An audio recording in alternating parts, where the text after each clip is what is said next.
Hari umuhanga mu by'imitekerereze wigisha muri kaminuza ya Leeds Beckett mu Bwongereza witwa Steve Tyler. Mu mwaka wa 2020 yanditse inyandiko ivuga uburyo twese uko twakabaye turemye muri kamere yo kwikunda nubwo twamenyereye gukorera hamwe. Agaragaza ko mu buryo karemano buri wese akunda kwirebaho no guharanira inyungu ze, iby'abandi bikaza nyuma. Niyo tubanye neza nuko haba hari inyungu tubitegerejemo. Agaragaza ko nta kintu na kimwe umuntu akora atagitegerejemo inyungu. Iyo utabaye uri mu bibazo ntakubwire ngo urakoze, urababara cyane ukumva urahombye. Ajya kure akanavuga ko iyo umuntu abashije kuba mwiza ndetse no kugerageza kwita ku bandi abikora bimuvunnye kubera ko aba arimo gukora ibintu bitari karemano. Bigomba kuba ariyo mpamvu babyita kwitanga. Iyi nyandiko ya Steve Tyler ihuye cyane n'igitabo cya Richard Dawkins cyitwa The Selfish Gene, akaremangingo ko kwikunda. Ni igitabo gisobanura intandaro y'ihangana mu bantu ndetse no guhora bigereranya, kuva ku kugereranya ibyo batunze, aho bavuka, kugera ku miterere y'imibiri yabo. Dawkins asobanura ibitekerezo bye abishingiye ku cyiswe Evolutionary Psychology. Evolutionary Psychology igaragaza ko iyi myitwarire mubona dufite uyu munsi mu mwaka wa 2024 ikomoka ku bihumbi by'imyaka ishize, ubwo abakurambere bacu bari bakiba mu mashyamba batunzwe n'ubuhigi. Iki gihe cya kera ubwo abakurambere bacu bari batunzwe n'ubuhigi gifatwa nk'igihe cy'ihangana rikomeye hagati yabo. Agereranya ubu buzima n'imikino y'imirwano y'abitwaga abagladiateur b'abaromani ba kera. Barwanishaga inkota ari babiri, umukino ukarangira ari uko umwe yishe undi, urokotse niwe wabagaho. Ubuzima abakurambere bacu babagamo nabwo bwari bushingiye kwihangana kubera ko muri icyo gihe babeshwagaho n'amazi, amashyamba n'inyama. Ababitangaga abandi nibo babagaho. Abataragiraga amayeri n'ububasha bwo kubyaka abandi, abo barapfaga. Bitekerezwa ko muri ibi bihe no muri iyi mibereho ariho hakomotse imibereho n'imigirire yashegesha isi y'uyu munsi, nk'ivangura amoko ndetse n'intambara. Ndabasuhuje, nitwa Ismael Mwanafunzi. Kuba imibereho y'abantu yiganjemo guhangana no kwikunda nibyo bihita byerekeza inyoko muntu mu kwicamo ibice bishingiye ku nkomoko, ibara ry'uruhu, amoko n'ibindi. Usibye inyuma ku mubiri aho abantu bagira amasura afite ingano n'imiterere itandukanye, bagatandukana mu gihagararo no mu ibara ry'uruhu, ibindi byose abantu barabihuje mu buryo twese tugira ibice bimwe kandi bikora kimwe. Twese tugira amaso abiri, waba umuzungu, umwirabura cyangwa se umuhondo. Twese tugira umutima umwe n'amaraso atukura agizwe n'ibinyabutabire bimwe, waba wo mu gihugu runaka cyangwa se waba uvuga kukomoka mu bwoko runaka. Reka tubivugeho. Itandukaniro ry'abantu ribashyira mu matsinda n'amoko anyuranye ni irihe? Ibibahuza bituma uyu munsi benshi bavuga ko nta moko akwiye kuba mu bantu byo ni ibihe? Bavuga ko ikintu runaka ari karemano iyo icyo kintu cyaremanywe n'umuntu cyangwa se cyaremanywe n'ikinyabuzima runaka. Ibintu ufite biri karemano ni ibyakugiyemo inda wavutsemo igisamwa. Ni ibintu ababyeyi baha umwana wabo igihe bamusamye, akazabivukana nawe akazabiha uwo azabyara, gutyo gutyo. None ivangura ryaba rishingiye ku ibara ry'uruhu, ubwoko cyangwa se inkomoko ni karemano, cyangwa se ni imyumvire yazanywe n'abantu ku bw'inyungu runaka?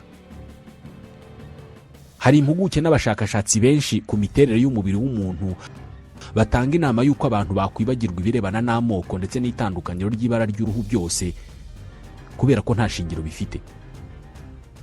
Iki ni igisubizo ku byo bita Essentialist notion of race. Iyi ni imyumvire y'uko hari ikintu cy'umwihariko abantu mu bwoko bumwe cyangwa se ibara rimwe ry'uruhu baba basangiye nk'imiterere yihariye y'umubiri, kuba bazi ubwenge cyangwa se bazi buke ndetse n'ibindi. Ikintu kizwi cyavuye mu bushakashatsi butandukanye bumaze ibinyacumi by'imyaka bukorwa ni uko hari impinduka nyinshi ziba mu bantu byamaze igihe bitwa ko ari ubwoko bumwe. Izo mpinduka zikabazanira imiterere yamaze igihe kinini ivugwa ko ifitwe n'abo mu bundi bwoko. Aba bashakashatsi bagaragaza ko mu matsinda amwe y'abantu cyangwa se mu moko amwe y'abantu usanga abantu bafite byinshi bahuriyeho mu miterere, kubera ko mu mateka yabo ayo matsinda y'abantu yabayeho igihe kinini ativanga, bigatuma buri ruhande rugira imiterere yihariye urundi rudafite, ari nabyo bamwe baheraho bateza imbere ivangura. Bakavuga ko abantu bafite inkomoko runaka cyangwa se bafite ubwoko runaka bafite imibiri itandukanye cyane n'iy'abandi. Nk'urugero, igihe nta muzungu wari warigeze abyarana n'umwirabura ngo babyare umwana uvanze ufite imiterere y'ababyeyi bombi, byari byoroheye buri wese kuvuga ko abazungu n'abirabura ari abantu b'ubwoko budafite icyo buhuriyeho. Ubwo bivuze ko ubwo havukaga umuntu ukomoka ku muzungu n'umwirabura akaza afite ibice by'umubiri bingana kandi bimeze nk'ibya buri umwe mu babyeyi be, byari bibaye ikimenyetso gishimangira ko abantu bose ari bamwe. Ushobora kuba wizera ko ufite ubwoko runaka kandi ko wowe nabo uvuga ko muhuje mufite umwihariko ubatandukanya n'abandi bantu bose basigaye. Ariko si byo bihamya ushingiye ku bihe bimenyetso. Umuntu wa mbere washyize abantu mu matsinda hagendewe ku moko ni umuganga w'Umudage witwaga Johann Friedrich Blumenbach. Turi mu mwaka w'1776. Uyu yashyize abantu mu matsinda 5 atandukanye agendeye ku miterere y'imibiri yabo n'uburanga bwabo. Ayo matsinda 5 bari abakokazoide, aribo twita abazungu, abamongoloide, aribo twebwe twita abanyaziya, abamale, aribo bantu bivugwa ko bafite ibara ry'umuhondo bakomoka muri Aziya y'Amajyepfo, hakaba abanya-Ethiopia aribo birabura, hanyuma hakaba n'abanyamerika. Abangaba yavuga ko ari abazungu bakomoka ku bandi bazungu bavuye mu bihugu bitandukanye by'Uburayi bakajya muri Leta Zunze Ubumwe za Amerika. Ngaya amatsinda 5 Johann Friedrich Blumenbach yaciyemo abantu, akavuga ko buri tsinda rigize ubwoko kwabwo. Yagennye aya matsinda agendeye kuko abagize buri tsinda bagaragara inyuma ndetse n'igice cy'isi abakurambere babo bakomokamo. Abanyamerika bafite inkomoko ku banyaburayi bari bamaze gushinga Leta Zunze Ubumwe za Amerika, iki gitekerezo bagisamiye hejuru. Bavuga ko ibyo ngibyo ari ukuri kuzuye. Perezida wa gatatu wa Leta Zunze Ubumwe za Amerika Thomas Jefferson we yanagiye kure, maze mu gitabo yanditse mu 1785 yise Note on the State of Virginia ashimangira ko itandukaniro ry'abazungu n'abirabura ritari mu ruhu gusa ahubwo riri no mu bwenge. Aba banyamerika kwemera iyi myumvire byarabafashije cyane, kuko mu itangazo ry'ubwigenge bwa Leta Zunze Ubumwe za Amerika igika cya 2 cyaryo kiragira kiti abantu bose baremwe mu buryo bungana. Umuremyi wabo yabahaye uburenganzira bw'ibanze ntashidikanywaho buri mu burenganzira ku buzima, ubwigenge no gushakisha umunezero. Gukora ubucuruzi bw'abirabura nk'abacakara byari ingingo ivuguruzanya n'iri hame ryo mu itegeko nshinga ryabo. Ariko ubu bushakashatsi bwa Johann Friedrich Blumenbach bwagabanije abantu mu matsinda, bwafashije aba banyamerika gukuraho ku kuvuguruzanya kw'iyi ngingo n'ibyo bakoze byo gutunga abacakara. Umva igitangaje, abanyaburayi n'abanyamerika basamiye hejuru ku gucibwamo ibice kw'abantu, ngo aba ni abazungu, aba ni abanya-Ethiopia, aba ni abamongoloide. Babishyigikiye bavuga ko ari byo, ndetse ko aba bantu batameze kimwe mu mibiri yabo. Nyamara uko ubukungu bwagiye butera imbere, iterambere rikaza, igisobanuro cy'ubwoko nko muri Amerika cyagiye gihinduka buhoro buhoro. Ubwoko bw'umuntu bwatangiye kujyanishwa n'amikoro, umurimo akora, niba ashobora kujya ku rugamba, niba ari umwimukira ndetse n'ibindi. Nk'urugero, mu 1929 iyo wabaga ufite inkomoko muri Mexique cyangwa se abakurambere bawe barakuriye muri Mexique, wafatwaga nk'umuzungu. Bigeze mu 1930 kubera ko bashakaga kugabanya ubwinshi bw'abimukira, ibi barabihinduye, b'abanyamegizike bafatwaga nk'abazungu batangira kubita aba non white, abatari abazungu. Hanyuma bigeze mu 1942 mu ntambara ya kabiri y'isi, ubwo leta zunze ubumwe za Amerika zari zikeneye abasirikari, aba bantu barongeye bahindurwa abazungu. Kuba umwirabura muri leta zunze ubumwe za Amerika nabyo byagiye bihinduka, bikajyanishwa n'amikoro cyangwa se icyo bagukeneyeho. Nk'urugero, hari igihe umuntu wavutse ku mubyeyi uvanze, ni ukuvuga umwe mu babyeyi bawe akaba yaravutse ku muzungu n'umwirabura, uwo muntu yafatwaga nk'umwirabura. Uyu muntu bavuga ko ari 1/4 cy'umwirabura. Nyuma yaho baje kubihindura bakavuga ko umwirabura ari umuntu ufite 1/16 cy'amaraso y'abirabura. Ibi bivuze ko umwe muri ba sogokuruza cyangwa se ba nyogokuruza yagombaga kuba ari umwirabura. Uko niko bagiye babara amaraso n'uturemangingo tw'abantu bakabishyira mu mibare, bakavuga ko uyu nguyu yari 75% umwirabura, akaba 25% umuzungu. Ubwo kubera ko 75% ariyo nini, ubwo yabaga abaye umwirabura wuzuye nyamara afite uruhu rwera. Igitangaje muri leta zunze ubumwe za Amerika nuko leta z'iki gihugu zose zitahurizaga ku ijanisha ry'ubwirabura cyangwa se ubuzungu bwawe. Kuva mu 1911 kugera mu 1931 leta zo mu majyepfo zafatiraga ku ijanisha ryo hejuru ubwirabura. Bageze naho bahimba icyo bise one drop rule, itegeko ry'igitonyanga kimwe. Iki gitonyanga kivugwa ni icy'amaraso. Ni itegeko ryavugaga ko niba mu bakurambere bawe, nubwo yaba ari uwo mu gisekuru cy'ijana, niba yari umwirabura, ubwo nawe uri umwirabura, nubwo uri umuzungu ku isura. Niba mu maraso yawe harimo igitonyanga cy'amaraso y'abirabura, ubwo nawe uri umwirabura, nubwo uruhu rwawe rwaba rwera ku buryo rutatandukanywa n'urw'abandi. Iri tegeko ryakurikizwaga muri leta zo mu majyepfo, muri leta zunze ubumwe za Amerika no mu bindi bihugu by'Uburayi nko mu Bwongereza. Ibi bivuze ko iyo wabaga uri muri leta idakurikiza iri tegeko, wabaga uhinduye ubwoko n'ibara ry'uruhu. Mu yandi magambo, washoboraga guhindura ubwoko n'ibara ry'uruhu uko wambutse umupaka. Ibirebana n'amoko bishyirwaho n'abantu babyuka mu gitondo bakavuga ko ari uko bimeze, cyangwa se bakabyuka mu gitondo babihinduye. Mu mwaka w'2000 leta zunze ubumwe za Amerika zafashe icyemezo ntakuka cy'uko abanyamerika bakwiye kuba abo mu bwoko bugiye butandukanye, maze mu ibarura bongeramo ubwoko bwinshi. Ku rupapuro rw'ibarura rwo mu mwaka w'2000 muri leta zunze ubumwe za Amerika hari handitseho niba umuntu ari umuzungu, umwirabura cyangwa umunyamerika ufite inkomoko muri Afurika, abitwa ba American Indian cyangwa se abafite inkomoko muri Alaska. Abangaba ni abanyamerika bavukiye mu gice cy'uburengerazuba bwa Amerika. Hariho kandi abiswe Asian Indian, hakaba abashinwa, abanyafilipine, abandi banyaziya, abayapani, abanyakoreya, abanyavietnam, bakavukire bo muri Hawaii, abiswe abagwamania, abanyasamoa, abakomoka mu bindi birwa bya Pacifique n'abundi bwoko. Nibyo ku rupapuro rw'ibarura hari handitseho ngo ubundi bwoko. Ibi byose byiswa amoko y'abanyamerika. Kubona urupapuro rw'ibarura rwanditseho aya moko yose byatumye abanyamerika benshi bishima mu mutwe, babuza abo bahitamo bavuga ko bari bo.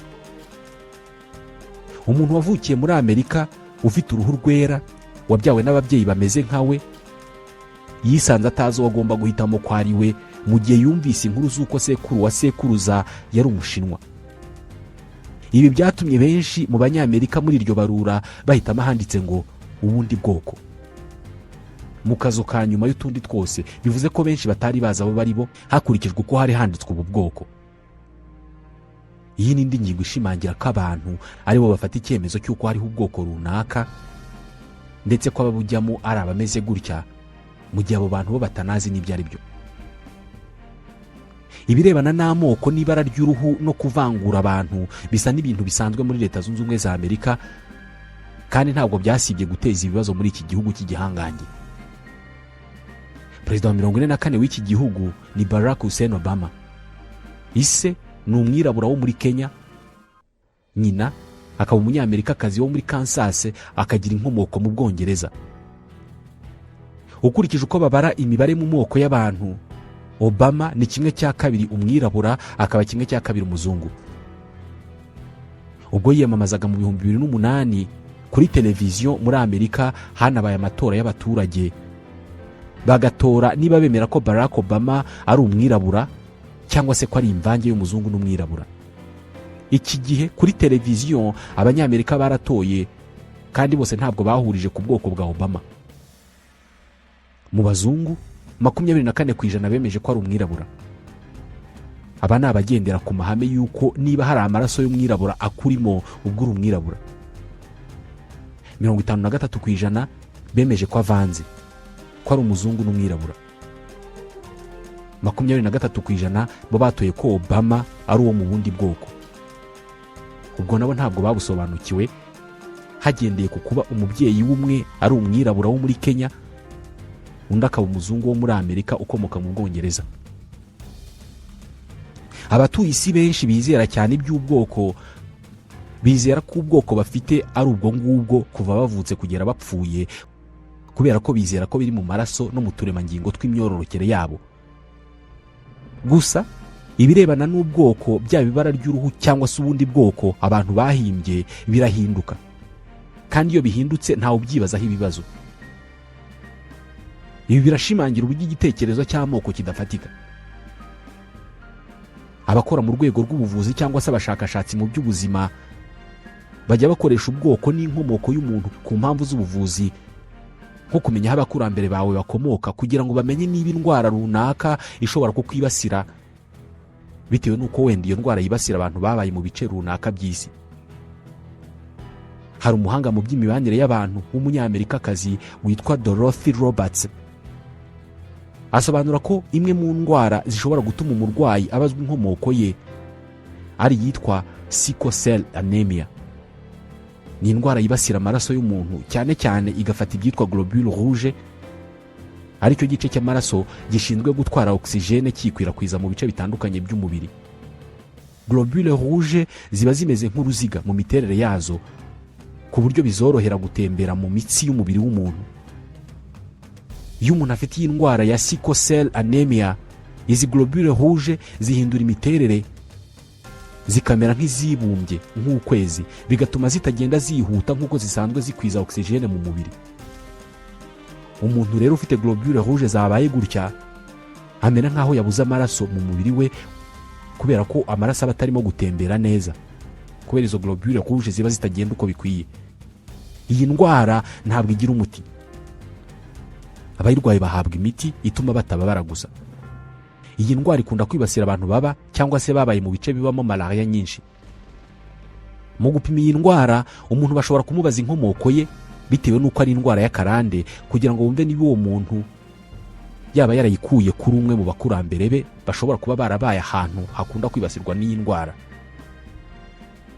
Mu bihugu nka Leta Zunze Ubumwe za Amerika ndetse n'ahandi henshi ku isi, ubwoko wahawe inshuro nyinshi nibwo bugena ubwoko bw'ubuzima ubamo. Bushobora kugena ibyemezo bya politike bigufatirwa, ndetse rimwe na rimwe nibwo bugena itandukaniro nk'ikinyuranyo hagati y'urupfu n'ubuzima ku babuhawe. Mu myaka y'1920, abashakashatsi mu by'imibanire bo muri kaminuza ya Chicago muri Leta Zunze Ubumwe za Amerika bashatse gusobanukirwa andi matsinda abantu bibumbiramo atari iby'abazungu n'abirabura. Amoko ashingiye ku ibara ry'uruhu y'icyo gihe yari ingingo buri wese asa n'usobanukiwe neza, hagendewe ku kuba itandukaniro ry'abagize aya matsinda yombi cyangwa se aya moko yombi rigaragarira buri wese inyuma. Iki gihe nibwo hatangiye kumvikana irindi jambo mu kibonezamvugo kirebana n'amoko, ari ryo ethnie. Dore igisobanuro bahaye iri jambo. Rikomoka ku kigereki ethnos, risobanura abantu basangiye umuco. Ni imyumvire y'uko itsinda ry'abantu runaka risangiye inkomoko hashingiwe ku muco. Bivugwa ku itsinda ry'abantu biyumvamo ko basangiye inkomoko kubera ko bahuje umuco, ururimi, idini cyangwa se ubunararibonye hagendewe ku mibereho banyuzemo. iyi ishobora kuba inkomoko y'igihugu, aho abantu bashobora kuba bakomoka mu gihugu kimwe cyangwa se bakaba bakomoka ku musozi umwe uri mu gihugu gituyemo abandi bantu, ariko abo bantu bakavuga ko ari abo mu bwoko bumwe kubera ko basangiye imibereho. Nk'urugero, abahindi babiri bose ni abahindi, ariko umwe muri bo ashobora kuvuga ko ari umuhindi w'umupunjabi. Kimwe n'uko muri Leta Zunze Ubumwe za Amerika umwirabura wahavukiye avuga ko ari umunyamerika ufite inkomoko muri Afurika, ariko akaba yavuga ko ari uwo mu bwoko bw'ababigora. Aba ni abantu bavuga ko bafite inkomoko muri Caroline y'Amajyepfo muri Leta Zunze Ubumwe za Amerika. Mu bihugu bitandukanye by'isi, abantu baba ari abo mu gihugu kimwe, bafite indangamuntu zihuye, ariko bamwe muri bo bakagira ibindi byabo bihariye nk'imyambaro, ibyo barya, ururimi bavuga, imigenzo n'imihango bakora ndetse n'iyobokamana. Bakavuga ko bahuje ubwoko kubera ko bakomoka ku mukurambere umwe cyangwa se kubera ko bahuje amateka. Amatsinda y'aba bantu ashobora kuba hariho hose mu gihugu. Nk'urugero, mu mijyi minini yo ku isi henshi haba hari za quartier bise Chinatown. Ni amakartier aba atuyemo abashinwa bonyine, aho batura bakahakorera byose bemera mu mico n'imigenzo yabo, ku buryo uhageze watekereza ko wageze mu Bushinwa. Inshuro nyinshi abantu bo mu bwoko bumwe baba batuye ahantu hamwe, ni naho hava amazina nka ethnic island. Aka ni agace kaba gatuwemo n'abantu basangiye inkomoko, byaba bari mu gihugu cy'amahanga cyangwa se mu gihugu cyabo. Nko muri Leta Zunze Ubumwe za Amerika, Leta ya Texas ituwemo n'umubare munini w'Abadage bagiye kuhatura bavuye iwabo mu Budage hagati mu kinyejana cya 19. Aba barahatuye bahabyarira abana, nabo bahabyarira abandi, abakurambere babo barapfa, ariko ababakomokaho bakomeza kuba Abadage ndetse banavuga Ikidage iyo bari hagati yabo cyangwa se iyo bari mu ngo zabo. Babita Texas German. Benshi muri aba baturage nta nubwo baragera mu Budage, ariko kubera ko abakurambere babo ariho bakomoka, bakomeje kwiyumva nk'Abadage ndetse bose batuye hamwe. Hagati yabo bavuga Ikidage, banubahiriza imico n'imigenzo y'Ubudage, ariko n'Abanyamerika. Ibi bintu byose bigenderwaho, abantu bishyira mu matsinda yabo, amoko cyangwa se imiryango. Nta hantu na hamwe hagaragara itandukaniro ry'imbere mu miterere y'umubiri w'umuntu hagati yabo mu bwoko bumwe n'abo mu bundi. Ibigenderwaho byose ni iby'abantu bihimbiye nk'imico, imigenzo, amateka cyangwa se inkomoko. Tukivuga ku nkomoko, benshi mu barwanya ivangura no kwicamo ibice kw'abatuye isi bagaragaza ko bidakwiye ko abantu bakwishyira mu moko, kubera ko twese uko twakabaye turi miliyari 8 dukomoka ku muntu umwe. Babara ko ubwo Yezu yavukaga mu mwaka wa mbere, isi yari ituwe n'abantu miliyoni 300. Uyu munsi aba nibo batuye Leta Zunze Ubumwe za Amerika zonyine. Uyu munsi hashize imyaka 2024 turi miliyari 8. Buri muryango wagiye ubyara abana, abo bana bagashakana n'ababaturanyi cyangwa se n'abahandi, nabo bakabyara abandi bana, nabo bakabyara abana, tukagenda tuzamuka gutyo. Aba bemeza ko iyi si imeze nk'igiti cy'inganzamarumbo. Umuntu wageze ku isi bwa mbere agereranywa n'uruti rw'icyo giti, hanyuma abo yabyaye bakaba amashami makuru ateye ku ruti. Ayo mashami makuru nayo yagiye abyara andi mashami, nayo yabyaye andi mashami, nayo abyara andi mashami, kugera havutse ikibabi cya nyuma, aricyo twebwe. Ni nayo mpamvu mu by'amasano, arbre généalogique, hari umushakashatsi umwe witwa Spencer Wells. Ni umuhanga cyane mu by'imyororokere, wigisha muri kaminuza ya Texas Austin. Yakoze ubushakashatsi busa n'ubwazengurutse isi, areba inkomoko ya buri muntu, kugeza ubwo yavumbuye uwatubyaye twese uko turi miliyari 8 ku isi, ndetse anamenya umwihariko yari afite ku buryo yabyaye abana buzuye isi. Selule cyangwa se utunyangingo tugize imibiri yacu twese ni uruhurirane rw'utunyangingo tw'abakurambere bacu, aba hafi n'abakure. Nicyo gituma buri wese aba umwihariko ku giti cye, ariko akagirana isano n'abo mu muryango we. gusa hari ikintu kimwe kitajya gihinduka muri uru ruhurirane n'uruhererekane rw'utunyangingo twabo dukomokaho, icyitwa chromosome Y. Chromosome ni igice cy'akanyangingo k'imyororokere kiba kibitse amakuru yose yaba ukomokaho. Habaho chromosome yitwa X igirwa n'ab'igitsina gore, hakaba na chromosome Y igirwa n'ab'igitsina gabo. Abagabo bagira X na Y zose, umugore agira X yonyine. Mu guhuza ibitsina umugore atanga X kubera ko ari afite, umugabo agatanga X cyangwa se akaba yatanga Y, atanga imwe muzo afite, kuko afite X na Y ashobora gutanga X cyangwa se agatanga Y. Iyo umugabo atanze X iragenda ikihuza na ya X y'umugore bikaba XX. Ubwo umwana uzavuka muri uko guhuza ibitsina akazaba umukobwa, kubera ko abakobwa bagira X gusa. Iyo umugabo atanze Y igasanga ya X y'umugore, ubwo umwana uzavukamo aho ngaho aba ari umuhungu, kubera ko abahungu bagira XY. Iyi Y y'abagabo rero ntabwo igihinduka. Iyo umubyeyi aha umwana we niyo nyine, nta kiba cyahindutseho. Niyo mpamvu abagabo aribo bashobora kugaragaza neza umukurambere wabo wa kera cyane. Iyi chromosome Y itangwa n'abagabo ihererekanywa hagati y'umwana na se nk'uko bahererekanya izina ry'umuryango. Ni ukuvuga ko niba uri umugabo, chromosome Y ufite imeze nk'iya papa wawe neza. Ni ukuvuga kandi ko chromosome Y iriho uyu munsi ihuza abantu b'igitsina gabo bose bari ku isi n'umukurambere w'umugabo twese dukomokaho. Iyi bashobora kuyikoresha mu gupima bashaka kumenya Adamu uwo ari we. Iyi chromosome Y ishobora gufasha abashakashatsi kumenya inkomoko ya buri mugabo wese uri kuri iyi si. Uyu munsi bapima akanyangingo k'imyororokere kitwa ADN, acide desoxyribonucleique, kugira ngo bamenye niba umuntu runaka ari we mubyeyi w'undi muntu runaka.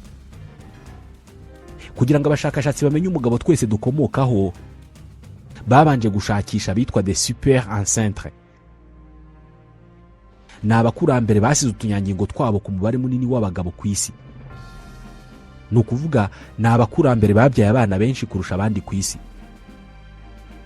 Aba bagabo bameze nka ya mashami y'ibanze makuru afashe ku ruti, ya mashami ayandi yose ashamikiraho. Muri Leta Zunze Ubumwe za Amerika mu majyaruguru ya California mu mujyi witwa San Francisco hari umubare munini w'abimukira bo muri Mongoli muri Aziya, bose bavuga ko bakomotse ku wahoze ari umwami wa Mongoli witwaga Gengis Khan. Uze kubishakisha kuri internet, aba Mongole bose bavuga ko bakomoka kuri Gengis Khan. Gengis Khan yari umurwanyi akaba umwami wa Mongoli mu myaka 800 ishize. Mongoli bwari ubwami bunini bwafataga hafi Aziya yose. Uyu mushakashatsi Spencer Wells yapimye utunyangingo tw'imyororokere tw'abimukira baba Mongole bo muri San Francisco, asanga babiri muri bo koko bakomoka kuri Gengis Khan.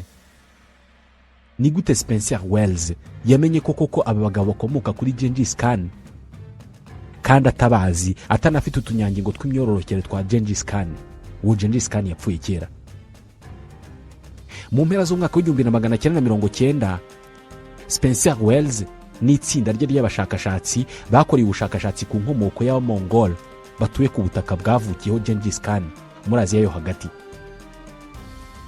Iki gihe abashakashatsi bashyize mu byuma cya gice cy'utunyangingo tw'imyororokere kigaragaza amakuru y'inkomoko cyangwa se chromosome Y z'abagabo bose bo muri ako gace, maze basanga Abamongol barenga 8% bose ari ababyara. Nibyo abaturage barenga miliyoni 16 batuye muri Aziya yo hagati bakomoka ku muntu umwe, ni ababyara. Ni gute amaraso make ari mu tunyangingo tw'imyororokere ashobora kugaragaza amakuru nk'aya ngaya ku bantu bangana uko? Igisubizo kiri mu byo bita mutation génétique, igice cy'akanyangingo k'amakuru y'imyororokere kibika amakuru y'inkomoko, umugabo agihereza umwana we nta kintu gihindutseho, nk'uko amuhereza izina ry'umuryango. Twigeze kubivugaho. Iyi igomba kuba ari nayo mpamvu umwana afata izina rya se rikaba izina ry'umuryango, bakarihererekanya ibisekuru n'ibisekuru. Rimwe na rimwe mu gutera inda, iyo umugabo ahaye umwana we w'umuhungu kromozome Y, nubwo ibitahindutse, ariko amakuru y'imyororokere aho uyu muhungu we, hari igihe habamo impinduka nto cyane bita mutation. Izo mpinduka ziba ari umwihariko mu makuru aranga imyororokere y'uwo mugabo. Uwo mwihariko muri ayo makuru, uwo mugabo awuha abahungu be bose, nabo bakazawuha abahungu babo bose, nabo bakazawuha ababo bose, kugera bageze aho tutazi abo dukomokaho. Niyo mpamvu umwana ataba ari se 100%. Nguku uko Spencer Wells yasanze mu tunyangingo tw'imyororokere y'abantu miliyoni 16 bo muri Aziya harimo umwihariko usa kuri bose. Kromozome Y zabo bose zari zifite mutation genetique zimwe. Impinduka kuri izo kromozome zari zimwe. Abanyaziya yo hagati bagera kuri miliyoni 16 bose biganjemo abamongol, bose nababyara. Bisobanuye ko bakomoka ku mukurambere umwe wo muri Aziya yo hagati. Kurambere ninde? Izi mutation cyangwa se umwihariko mu makuru y'imyororokere wiganje cyane mu bamongol, kandi bigaragara ko watangiye kubaho mu myaka 1000 ishize. Hari abashakashatsi bavuga ko uyu mukurambere agomba kuba yari umuntu wari uzi ibintu by'ubutegetsi, akaba yarabyaye abahungu benshi bashoboye gukwirakwiza abamukomokaho. Ibimenyetso byose bihuriza kuri Gengis Khan.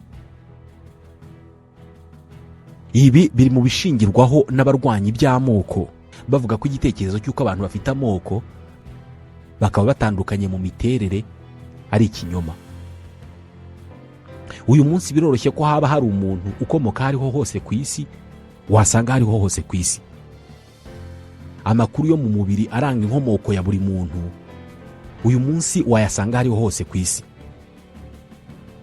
Biroroshye ko haba hari umuntu wo mu murenge wa Kanjongo muri Nyamasheke, uyu munsi wasanga muri Nashville muri Tennessee muri Leta Zunze Ubumwe za Amerika. Kugira ngo umenye uburyo ibimenyetso biranga aho umuntu akomoka binyanyagiye hose ku isi, biragusaba kureba umujyi munini uwo ari wo wose ku isi.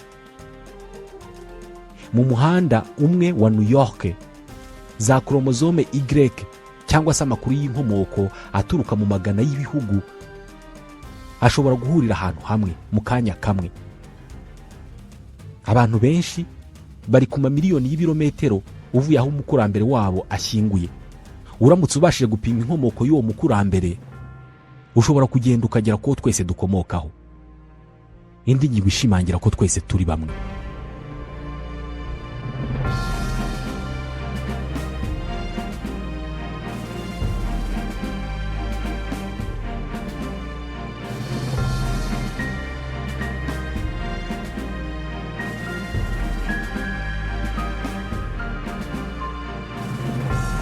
Ngiyi impamvu abarwanyi by'amoko n'ivangura bagaragaza ko igikwiye kwitabwaho uyu munsi ari icyo duhuriyeho kurusha icyo dutandukaniyeho, cyane ko byinshi mu byo dutandukaniyeho ari ibyahimbwe n'abantu. Tubashimiye ko mudasiba kutwumva. Nitwa Ismael Mwanafunzi, naho ubutaha.